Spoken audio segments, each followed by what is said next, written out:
Hydrogen जो है कितने नंबर पे आता है? 1 नंबर पे। और सोडियम?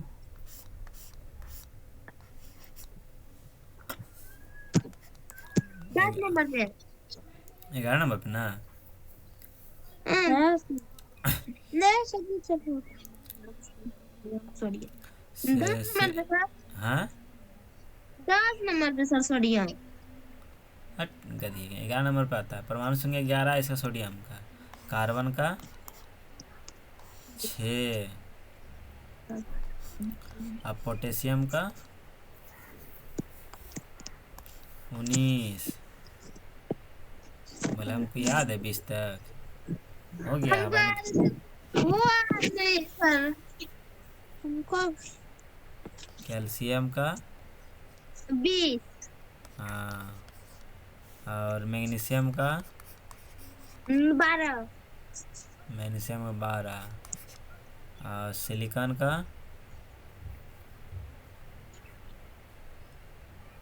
सिलिकॉन का 14। एल्युमिनियम का एल्युमिनियम का 13। 13। और लिथियम का 3। लिथियम का 3। बेरिलियम का 4। 4। बोरोन का 5। ऑक्सीजन का ऑक्सीजन का 8। 8। 8। और फ्लोरीन का एफ ही न होता फ्लोरीन 9। कि एफ होता है? एफ ही मतलब आयरन होता है। फ्लोरीन एफ होता है एफ। 9। नो। और नियोन का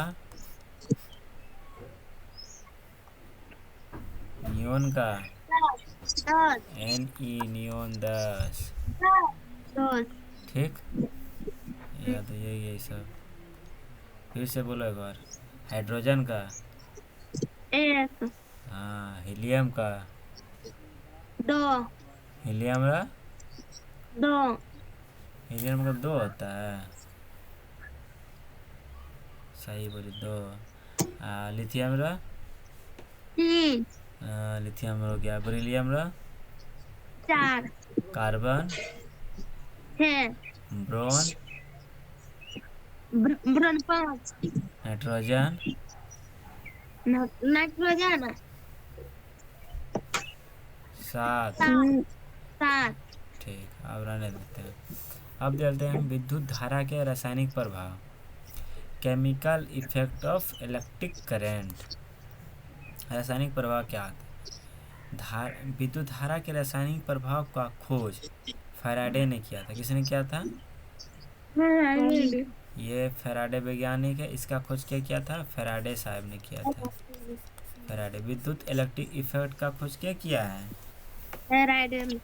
विद्युत धारा के रासायनिक प्रभाव का खोज फैराडे ने किया है। यह संतुलित और तुल्यभार पर आधारित होता है। यह सर रुकिए तो कौन आता है?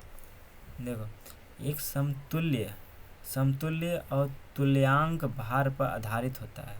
ये के रासायनिक जो प्रभाव है किस पर आधारित होता है? समतुल्य और तुल्यांक भार पर। विद्युत धारा का प्रभाव धन से ऋण की ओर जाता है। विद्युत धारा का प्रभाव विद्युत धारा का प्रभाव धन से ऋण की ओर जाता है, मतलब ऋण की ओर आता है। धन है ये और ऋण है ये। धन से ऋण की ओर जाता है। बताते हैं हम कि करंट किधर से किधर प्रभाव करेगा? इधर से इधर प्रभाव करेगा। विद्युत धारा बोले विद्युत धारा बोलेंगे तो पॉजिटिव से निगेटिव जाएगा। आवेश जो बोलेंगे तो वो निगेटिव से पॉजिटिव है। ऋण की ओर जाता है। जिसका लेप चढ़ना होता है उसे धन एनोड, जिस पर लेप चढ़ाना होता है क्या? जिस पर लेप चढ़ाना होता है उसे धन आयन बोलते हैं। अब जिस पर चढ़ाना होता है, मतलब चढ़ना होता है, ओह सॉरी, जिसका लेप चढ़ना होता है उसे धन आयन, और जिस पर चढ़ाना होता है उसका ऋण आयन रखते हैं। धन से धातु पिघलकर ऋण की ओर जाता है। धन से धातु पिघलकर ऋण की ओर जाता है।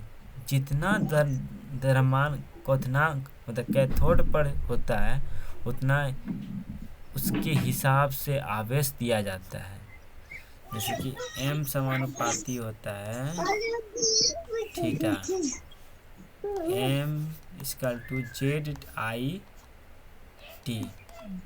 और IT जो है ना, पता क्या है, V बराबर IT होता है, V बराबर IR होता है। V बराबर नहीं, V बराबर नहीं होता है, रुको,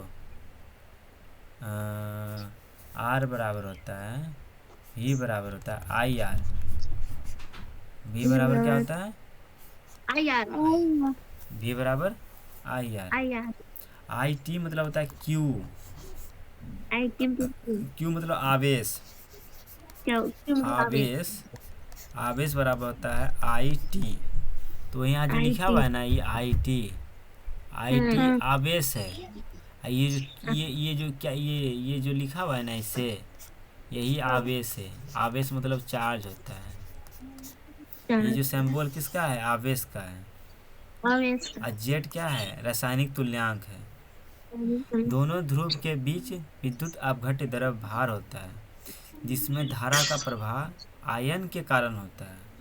यही तुम्हारा दिखा रहा है। ये जो प्लेट है, किस चीज़ का प्लेट है, तांबे की प्लेट है।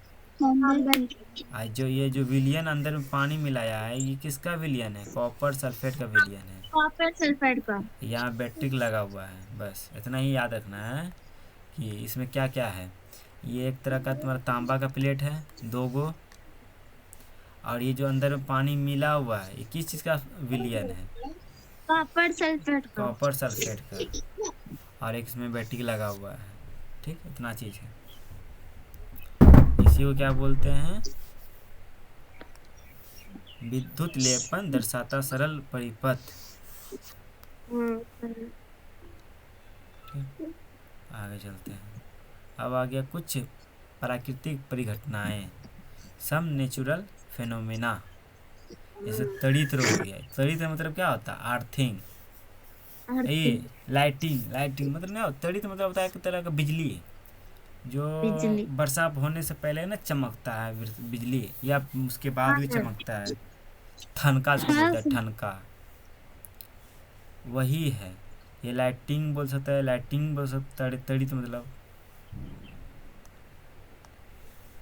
किसी भी वस्तु के आसपास में रगड़ के कारण उत्पन्न चिंगारी का बड़ा समूह तड़ित कहलाता है।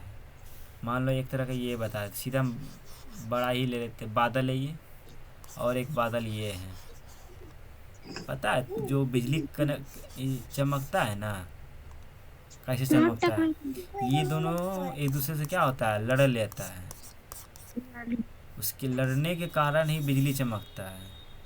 आज जो यहाँ बैठा रहता है ना प्रिंस, इसी पे गिर जाता है, और जब गिरता है तो प्रिंस वो मर जाएगा, राख हो जाएगा।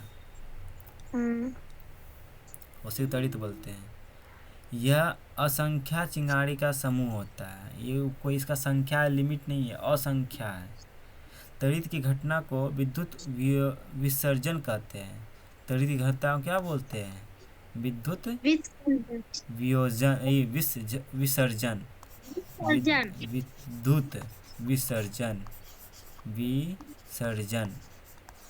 विसर्जन कहते हैं, विद्युत विसर्जन कहते हैं। तड़ित की घटना को क्या कहते हैं, विद्युत विसर्जन। ठीक, जब एम्बर को फर से रगड़ते हैं तो चिंगारी उत्पन्न होता है। यह प्रक्रिया की खोज कौन किया था, यूनानियों ने। कौन किया था, यूनानियों ने किया था। कब, 1792 ईस्वी में बेंजामिन फ्रैंकलिन ने तड़ित एवं वस्त्र में उत्पन्न चिंगारी के विषय में विपरीत आवेश का खोज किया था। अब खोज किया था। मान लो दो कपड़ा ले लिए, एक रेशम का ले लिए, एक कुछ और का ले लिए, दोनों को लगड़ेंगे ना तो उससे भी हमको क्या बोल देगा, उष्मा उत्पन्न होता है, आवेश उत्पन्न होता है, चार्ज उत्पन्न होता है। मान लो तुम एक हाथ ले लो, नहीं हाथ ले लो, एक रेशम का कपड़ा ले लो, जैसे कि हम लिए हुए ये वाला कपड़ा ले लो जिसमें, और इनको अपने मतलब शरीर में ढक लो, हल्का से खींचो, देखना आवाज़ करेगा चढ़ चढ़ चढ़ चढ़, तो वही तुम्हारा आवेश है, चार्ज वही है।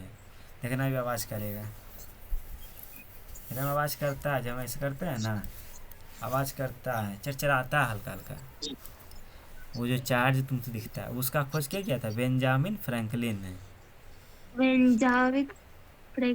बेंजामिन फ्रैंकलिन कब 1792 में। 1752। हाँ वही 1752, 1752। इंग्लिश बोलने लगे। हाँ इंग्लिश बोलने लगे, हमको हिंदी नहीं आता ऐसा बुझली बोलने के लिए। 1752, ठीक नहीं। आगे चलते हैं। अब लाइट, प्रकाश। प्रकाश एक विद्युत चुम्बकीय तरंग है जो अनुप्रस्थ होता है। विद्युत कैसा है, चुम्बकीय तरंग है जो अनुप्रस्थ होता है, ठीक ना। यहाँ तक रहने देते हैं, ठीक।